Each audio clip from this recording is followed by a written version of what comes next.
Boa noite a todos. Começamos agora mais uma aula do curso de Parte Geral de Direito Civil.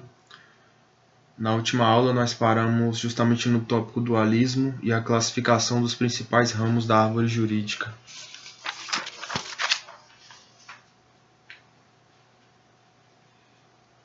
Bom, o dualismo, nós já havíamos comentado na última aula, diz respeito a essa divisão que hoje em dia está cada vez menos nítida, né, entre o direito público e o direito privado, né. O direito público ele é tradicionalmente subdividido nos seguintes ramos, né? Direito constitucional, que é o direito que trata de questões relativas à Constituição, né? O direito administrativo, né? As questões atinentes à administração pública, né? O regramento. O direito tributário, né? As questões relativas a tributos, né? A arrecadação do Estado. O direito penal, que determina quais são as condutas mais nocivas à sociedade, né, e aos bens jurídicos mais caros, e estabelece as sanções mais graves, né, a ofensa a esses bens jurídicos. Direito processual civil, que é o instrumento pelo qual vai se veicular as pretensões de caráter civil, e o direito penal, correspondentemente à veiculação das pretensões de direito penal material, né. E aí o direito internacional público e privado, né? O direito internacional público eu trataria de questões, não é bem a minha área, mas, salvo engano, o direito internacional público trata de questões entre os estados soberanos, né, e atores, né, de direito internacional, quer dizer, organizações como o Mercosul, a União Europeia e etc.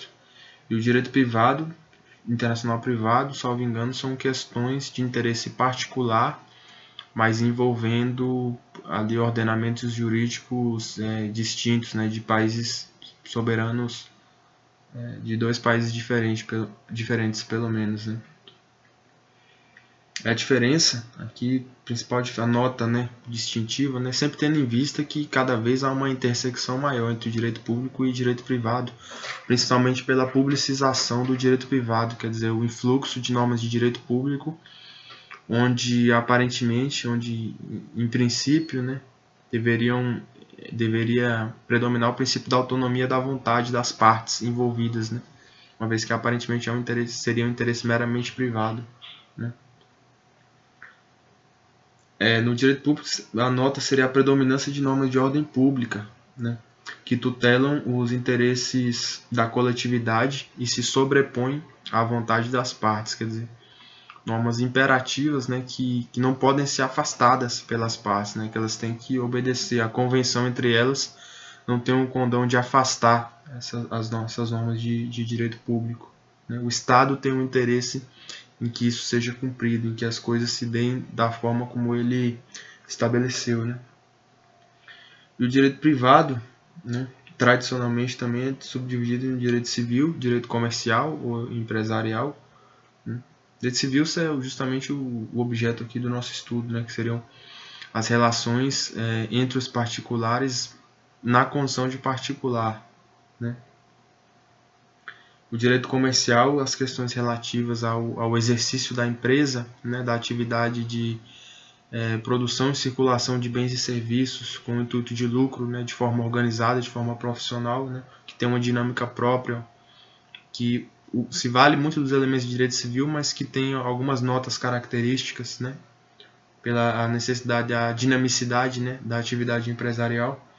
O direito do trabalho, que regula as questões relativas à relação entre patrão e empregado, os direitos do empregado, os direitos e deveres dos patrões e etc. Empregado seriam basicamente as relações entre empregado e empregador, né? Essa aqui é somente a divisão tradicional, né? Por exemplo, no direito público, modernamente, você pode incluir aí o direito ambiental também. No direito privado também o direito em certa medida, do direito consumidor, mas que também sofre um influxo forte das normas de direito público, né? Isso é apenas uma divisão tradicional que serve de orientação, né? E a nota distintiva do direito privado seria o predomínio dos interesses particulares, né, na relação, né, e o que por conseguinte autoriza uma maior incidência do princípio da autonomia da vontade, quer dizer, as partes podem escolher de que maneira a relação vai se dar, qual vai ser o objeto, de que maneira vão transacionar a respeito desse objeto e etc. Né? Seria um predomínio, né? Mas não quer dizer que haja liberdade total. Sempre vai haver, em alguma medida, um balizamento legal, mesmo para o exercício de um interesse meramente privado. Né? Por exemplo, você não pode fazer um negócio, né? Uma compra e venda de droga, né? Uma compra e venda de órgãos humanos. Né? Um objeto ilícito não pode ser, ele não é tutelado, né, pelo direito civil. Né? Aí o item 7 aqui, a ordem jurídica, né? Que são questões mais propriamente de teoria geral do direito do que propriamente de direito civil, né? E ele fala aqui o conceito de ordem jurídica, que a ordem é a disposição adequada das partes de um todo com vistas a um fim, né? Seria um conceito de ordem, né? No mundo jurídico, seria o conjunto de normas impostas pelo Estado, quer dizer, direito positivo, direito que é chancelado pelo Estado, né, que tem sua fonte de autoridade e de validade no Estado, né, representado pelo o contingente de leis e outras fontes possíveis, né, leis e costumes e princípios constitucionais e normas administrativas, e inclusive sentenças, né, jurisprudência, né, conjunto de todas essas fontes essas fontes possíveis, né, de direito, tendo a segurança jurídica como um valor imediato, né, um valor primeiro, né. E o que isso quer dizer, né? Ter a segurança jurídica como um valor primeiro. Saber a que se ater, né? Saber quais são as normas que compõem o ordenamento jurídico, o que elas determinam, né? Qual é o sentido, o significado delas. É um imperativo de segurança jurídica. Coerência e harmonia interna, quer dizer, o sistema ele não pode ser internamente contraditório, né? De modo ele tem que ser um sistema harmônico, um sistema coeso, né? Que funcione. Se o sistema for contraditório nele mesmo, ele não vai funcionar, né? O sujeito invoca uma norma, o outro, e tem um dispositivo absolutamente antagônico em vigor também, isso não é possível, né? A coisa não ia para frente, né, dessa maneira. Não ia se conseguir resolver um problema concreto assim, né? Coerência e harmonia interna, a certeza ordenadora, conteúdo claro e objetivo das normas, né? Se reporta ali ao primeiro item que nós tratamos, que é o saber ao que se ater, né? E a segurança jurídica é um antecedente necessário à justiça, né?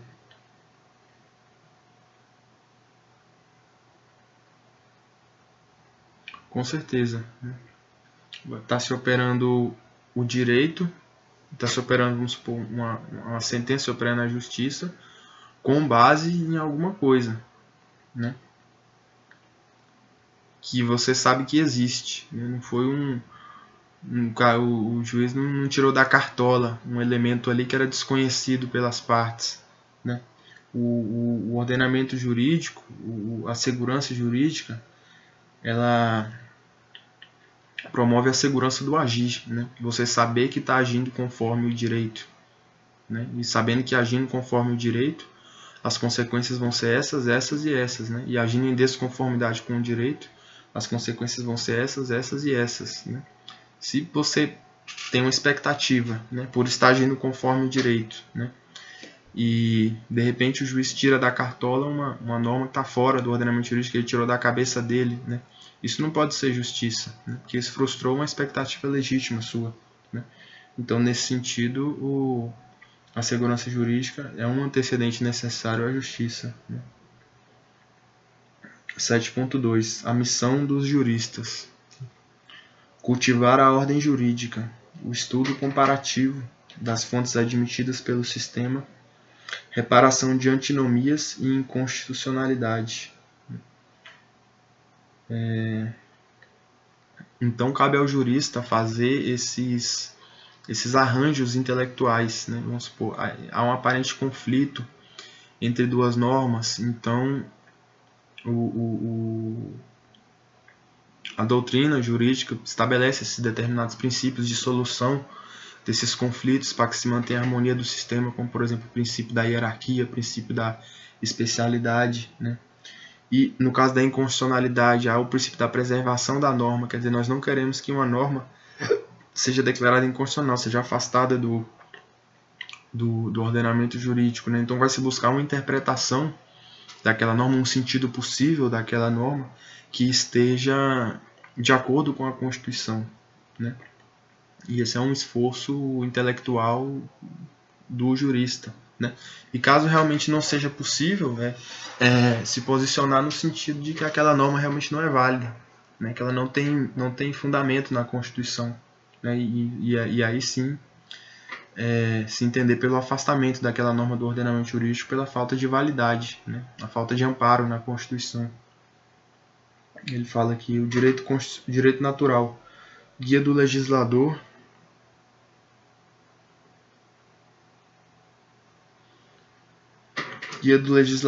e do exegeta na busca da justiça. A abstratividade da norma jurídica favorece o ajuste no processo de concreção. E a operação é sempre com o ordenamento jurídico como um todo, né? Bom, como é que a gente poderia enxergar isso aqui? O direito natural, que como nós já elucidamos, são aqueles princípios universais, né? Os princípios que estão de justiça, né? E que estão no coração do homem, né? Que em última análise são colocados ali por Deus, né? Ou se o sujeito é ateu, pela natureza do próprio homem, né? Ele vai orientar o legislador na formulação do direito positivo, né? E vai orientar o exegeta, quer dizer, o cara que interpreta o direito, na busca da justiça, né? Então tem ali uma norma de direito positivo, a interpretação do jurista tem que ser à luz de um princípio de um princípio de direito natural, por exemplo, o princípio da igualdade, o princípio da preservação da dignidade da pessoa humana, né? Que no caso da nossa Constituição, boa parte desses princípios de direito natural já estão positivados nela, como princípios constitucionais, né? Mas não deixam de ser também princípios de direito natural, tendo feição positiva na Constituição, né? E a norma jurídica ela é sempre abstrata, né? Porque ela não é direcionada a uma pessoa em específica, ela é direcionada a uma situação abstrata, né? Que pode ocorrer ou não, né? Pode ocorrer diversas vezes, né? E quer dizer, a norma jurídica ela é abstrata e ela é geral, mas a situação a ser resolvida, a situação sobre a qual ela vai incidir é concreta e particular, né? Então, na passagem, né, dessa norma geral e abstrata para a situação concreta e particular, tem sempre algum tipo de ajuste ou de arranjo a ser operado pelo aplicador, pelo juiz, né? Por exemplo, questão de um acidente de carro, né? Um cara bateu no seu carro, né? E ele está lá no Código Civil, né? Quem causar dano a outro tem um dever de repará-lo, né? Quem causar o dano a outro tem o dever de repará-lo. É uma norma geral e abstrata, né? E só que quando chega na sentença, o juiz não vai falar, olha, quem causou dano a outro tem um dever de repará-lo e pronto, né? Isso não resolve o problema, né? Tem que se operar um ajuste. E como é que dessa norma geral vamos criar, né? Ou vamos declarar essa norma geral da maneira individual para a solução daquele caso. Olha, o sujeito bateu no seu carro, ele teve culpa na questão e tem que reparar o dano. Então, o dispositivo ali, que é a norma individual, né, que é a determinação do juiz, determina que fulano de tal pague a ciclano o valor X, né, a título de reparação, né, a título de danos materiais. Né? Então, a norma do caso não foi quem lesar, quem causar dano a outro tem o dever de reparar, mas sim fulano pagará a ciclano tantos reais. Quer dizer, já é a concretização da norma abstrata, né? É a criação de uma norma particular a partir da norma abstrata, né? À luz das questões concretas, né? Postas em juízo. E a operação, quer dizer, aqui eu dei um exemplo bem simples e esquemático, né?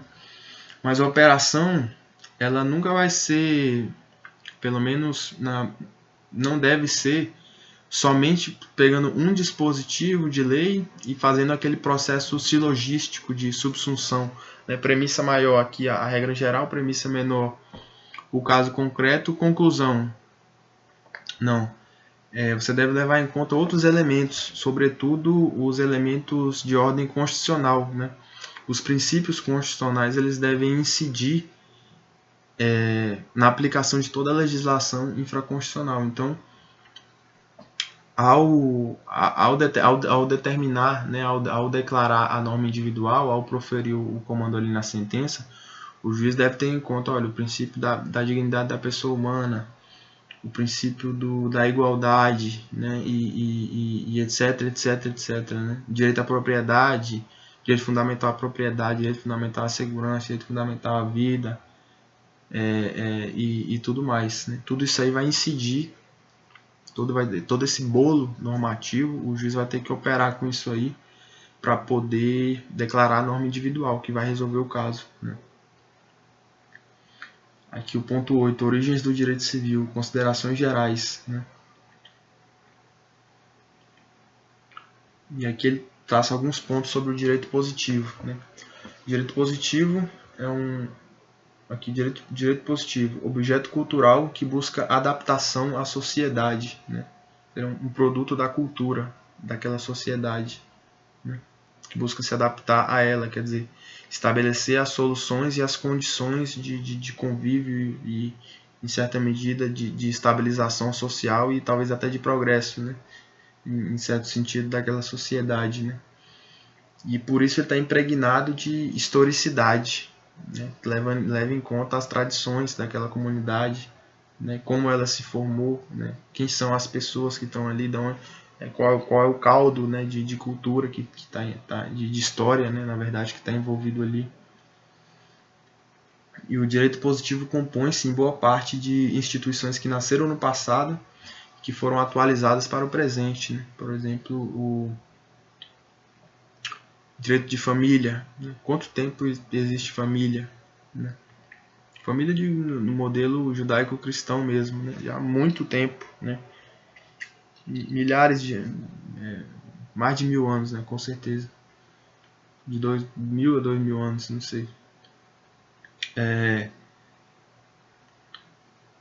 Em questão do comércio, né? Quanto tempo existe já isso, o Instituto da Propriedade, há quanto tempo existe propriedade privada no mundo, né? Praticamente desde o início da humanidade, né?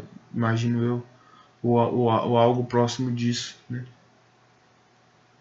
E, quer dizer, são institutos aí milenares, né? Mas que são atualizados para a condição do presente, né? Antes o cara botava um negócio debaixo do braço e era dele, né? Agora tem um registro, tem isso, tem aquilo, tem condições de troca, tem autorização do governo, tem tem norma de ordem pública, tem função social da propriedade, quer dizer, tem esses inúmeros acréscimos ali que são adaptações daquele instituto para a situação atual, né?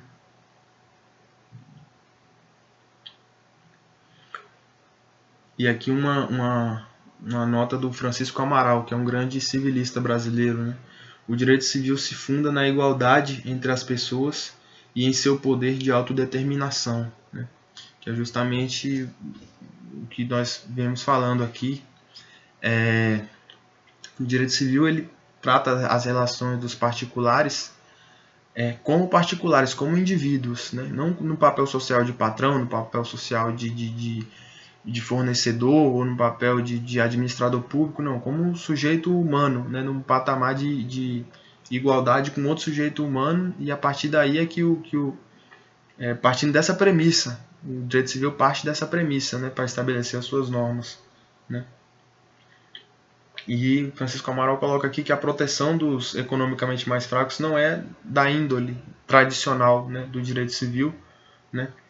E essa proteção, ela hoje em dia já pelo as teorias mais de vanguarda, o diálogo das fontes e etc, e da publicização do direito privado, já está mais forte isso, né, da proteção da parte hipossuficiente, do economicamente mais fraco, mas tradicionalmente isso não é uma característica do direito civil, e esses sistemas, vamos dizer, assimétricos, né, que protegem a parte mais fraca, tradicionalmente eles se desprendem em ramos autônomos, né, como o direito do trabalho e o direito do consumidor, né, por exemplo, são dois exemplos mais notáveis, né, em que há notadamente ali uma série de normas que, de uma perspectiva meramente formal, são absurdamente mais favoráveis ao consumidor e absurdamente mais favoráveis ao trabalhador, mas que servem, na verdade, de uma espécie de reequilíbrio à assimetria fática, né? Há uma assimetria jurídica que serve como uma espécie de faz às vezes de rebalanceamento, né, dessa assimetria fática, tem em vista corrigir essa assimetria fática, né? E ele coloca aqui 8.2, direito português, né? Que o direito brasileiro tem ligações históricas, né, com o direito português, e que as ordenações filipinas, que eram um regramento jurídico que vem de Portugal, né, vigeram no Brasil como diploma civil, né, como um regramento das normas de caráter civil, até a promulgação a edição do Código Civil de 16, né? Então, poxa, o Brasil foi descoberto em 1500, né? A independência foi em 1800 e alguma coisa. Desculpem agora a falha histórica brutal, né? Eu sei que foi 1800 e alguma coisa. E as ordenações filipinas vigeram até o começo do século passado, regendo as relações civis aqui no Brasil, né? Então, realmente o direito português o direito civil do Brasil tem ligações fortes, né? Históricas, né? Com o direito português. E o direito português ele é formado basicamente tem influências, né, tanto do direito romano, quanto do direito germânico, né, quanto do direito canônico também. Aqui só uma nota bem superficial para a gente se situar, né. E 8.3, direito romano como fonte do direito ocidental, né. E aí ele faz uma narração aqui muitíssimo breve, aqui, sem nenhuma pretensão de aprofundamento, mas no seguinte sentido, né? Que no direito primitivo, né, tudo era regido basicamente pelos costumes, né? E havia uma espécie de um manto religioso sobre esses costumes, né? O direito era uma coisa meio mágica, né? Quando você selava um pacto, você tinha uma coisa espiritual ali, uma coisa que transcendia aquela coisa material, aquele acordo entre partes, né? Aquela coisa fria que a gente tem hoje, né? E depois, né, surgiu a forma escrita, já foi uma evolução do direito, né? Antigamente era tudo oral, era tudo na base dos costumes, né? E surgiu a forma escrita, né? E o direito romano já veio nessa forma, ele tinha essa forma escrita, né? Apesar de ter também muito influxo dos costumes, né? O direito romano ele poderia ser separado em três grandes ramos ou três grandes subcategorias, né? O ius civile, que era o direito dos cidadãos romanos, né? Que era formado de costumes e leis, né? O ius praetorium, né? Que correspondia mais ou menos a uma jurisprudência, né? podemos entender mais ou menos assim. E o ius gentium, né, que regulava o direito relacionado aos estrangeiros, né, seja dos estrangeiros entre si ou entre estrangeiros e cidadãos romanos.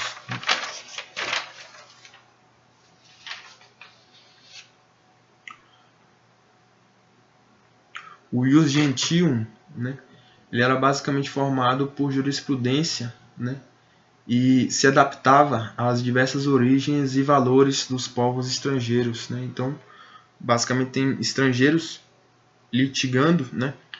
Então se aplicaria o direito ali com base nos valores daquele povo estrangeiro, né? Que em tese seriam os valores pelos quais eles pautaram a relação, né? Depois, no segundo momento do direito romano, né, aqui uma explicação bem superficial aqui mesmo, pode até ter algum equívoco aqui grave, né? Se houver, eu peço que vocês me avisem, mas aqui são somente algumas notas que eu tomei do livro lá, que também trata a questão de forma bastante superficial, né? E no segundo momento, houve um influxo maior do direito natural, né? E as institutas de Justiniano seriam uma expressão nominal do direito natural, né? Eles meio que atualizariam, né? Meio que seria uma forma escrita ali uma transposição escrita do direito natural, né? Uma expressão, né, escrita ali, organizada, formal do direito natural, né? Alguns princípios luminosos do direito romano que vigem até hoje, né? São princípios gerais de direito, né? Que até hoje ecoam, né? Seria o honeste vivere, né? Viver honestamente, nemini ledere, a ninguém lesar, né? E sum cuique tribuere, sum cuique tribuere, que seria dar a cada um que é seu, né? Então, viver honestamente, a ninguém lesar e dar a cada um que é seu, né? São realmente as bases do direito. E aí depois, num outro momento, Corpus Iuris Civilis, no século VI, né, que era uma compilação, eram compilações, né, de 13 séculos de experiência jurídica, de normas jurídicas romanas, né, uma compilação ordenada pelo imperador Justiniano, né, formou esse Corpus Iuris Civilis, né, era uma compilação, uma espécie de compilação da experiência jurídica romana de 13 séculos, né. E aí nos séculos XII e até o 16, né, teve na Universidade de Bolonha, que foi uma das primeiras universidades, existiram os chamados glosadores, né, que eram sujeitos que faziam anotações ali à margem do Corpus Iuris Civilis, né. No século XVI surgiram os pós-glosadores, que procederam a uma sistematização dessas anotações e do Corpus Iuris Civilis, né. E esse estudo do direito romano prosseguiu, né, depois do século XVI, não parou, mas com mais força na Alemanha e na Itália. Bom, aqui um resumo bem grosseiro que eu fiz aqui. Pode ser que tenha algum equívoco histórico aqui no meio, né? Ponto 9. Direito Civil e Código Civil. Codificação.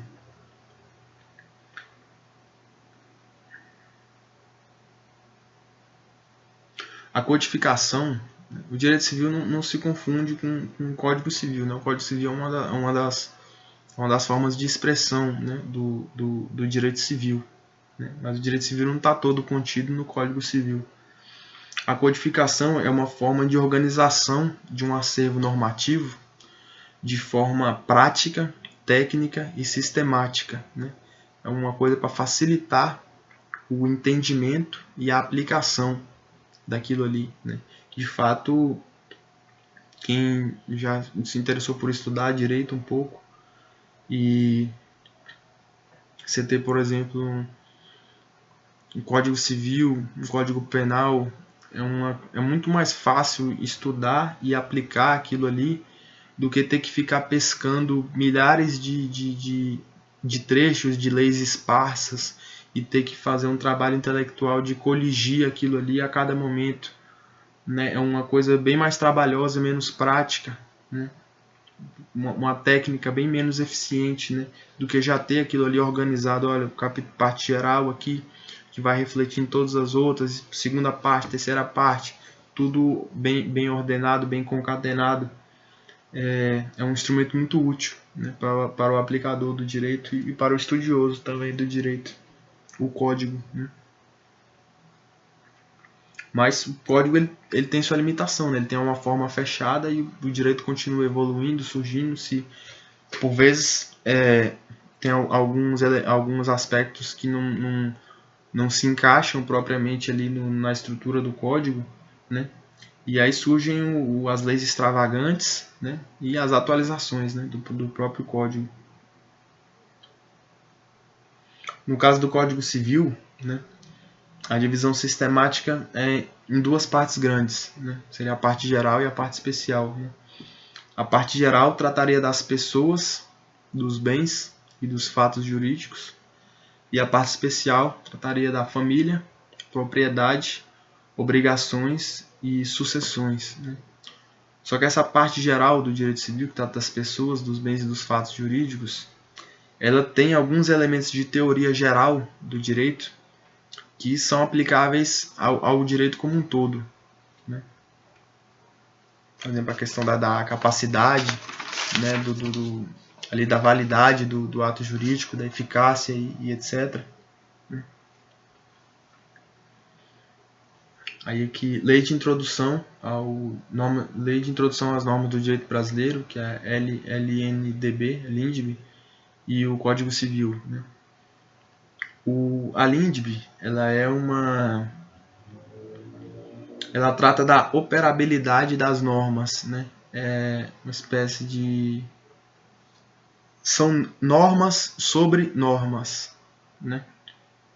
São normas dizendo como as normas vão atuar e não propriamente como os fatos vão atuar, como se fosse uma coisa de segundo grau. Ela vai dizer como as normas vão atuar e essas outras normas é que vão operar sobre os fatos propriamente ditos, né? Pois eu tenho um material separado aqui sobre a lei de introdução, vou dar uma aula à parte sobre isso. Que parte número 11 aqui, o direito civil como ciência e técnica, o belo no direito.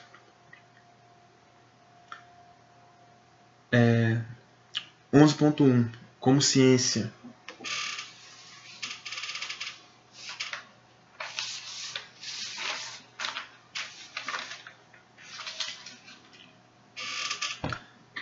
Como ciência, o direito civil como ciência, ele estuda e define as leis tutelares da personalidade, né? Com foco no direito vigente, né?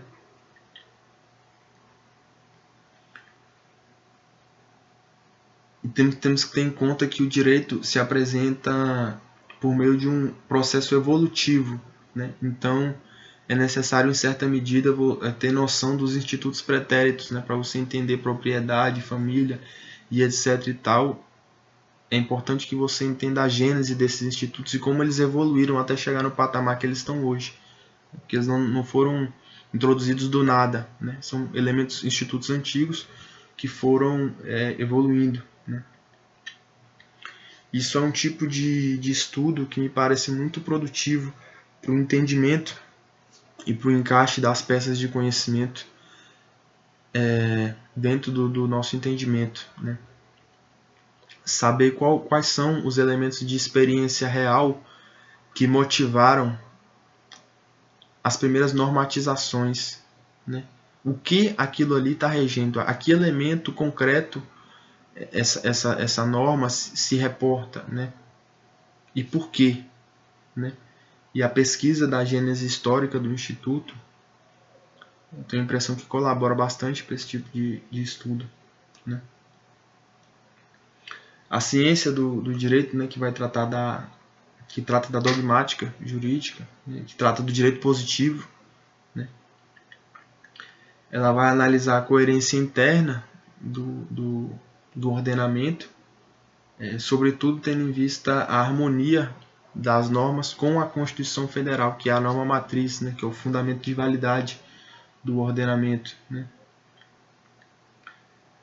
A ciência jurídica ela trata do estudo do direito positivo, quer dizer, do direito que está posto, do direito chancelado pelo Estado, que foi colocado ali, sem preocupações de lege ferenda, quer dizer, do porvir, do que poderia ser mudado, de projeções, né, especulações futuras, não. Ela estuda o que está posto ali, da forma como está posto, né. Com atenção aos valores consagrados naquela comunidade, né, que está sendo regida por essas normas, e ao fato social subjacente, né, ao fato a ser que está pretensamente regulado ali por aquela norma jurídica, né. O estudo da norma ela tem que se pautar por esses valores, né, e tendo em conta também o fato da vida real a ser regrado por aquilo ali, né.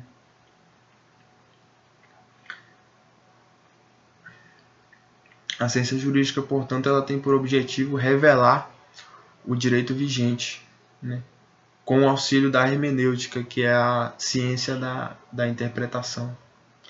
Seriam as notas do direito civil como ciência, né. Sobretudo, acho que o mais importante é consignar que se trata do estudo do direito positivo, né, do direito como ele está posto, né, sem especulações projetivas, né, de como deveria ser e etc e tal, né. O direito como técnica, né, primeiramente ele diz respeito à preparação dos projetos legislativos, né, de modo a tornar o direito um instrumento prático e acessível, né, com inteligibilidade, né. Quanto mais qualidade tiver nesse projeto legislativo, nessa lei que está sendo elaborada, né, menor vai ser a dificuldade de interpretação, por conseguinte de aplicação dessa norma, e maior a segurança jurídica, né, que traz também a pacificação social, que é um dos fins últimos da jurisdição, né. A linguagem jurídica, né, que dentro da técnica legislativa, ela deve ser precisa e dar às coisas o nome que elas têm, né? Deve ter o maior grau de precisão possível, delimitar o objeto de forma mais clara, da forma mais clara possível, né? De modo a evitar ambiguidades, né, contradições e interpretações contraditórias entre si, né, esse tipo de coisa. Mas essa linguagem, né, é apenas uma roupagem, né, que guarda uma finalidade, que é o que deve prevalecer. Tem ali o texto, mas esses textos são apenas palavras que estão ali, são apenas signos, né, símbolos, né, gramaticais que estão ali. E o principal é extrair o conteúdo, a essência daquilo ali, né, o conteúdo material daquilo ali, a finalidade para a qual foi instituída aquela lei, né. E nesse sentido, são também os artigos 112 e 1899 do Código Civil, que trata dos negócios jurídicos e do testamento, né.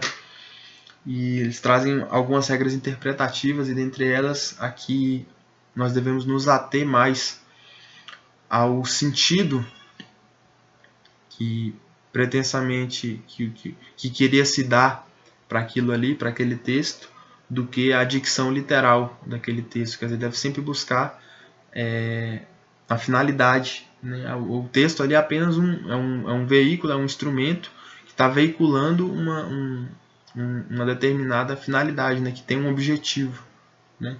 Então, o o intérprete deve ter isso em mente, né?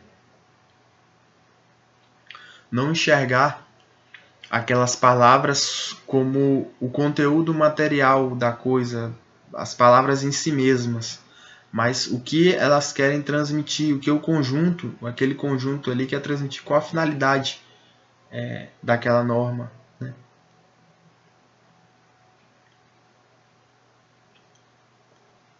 O processo civil seria um instrumento, né?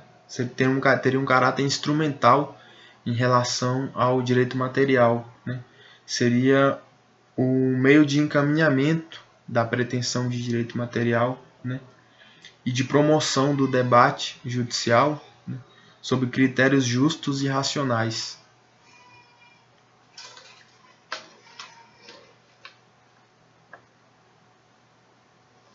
Seria isso então, meus caros. Obrigado pela atenção. Boa noite a todos.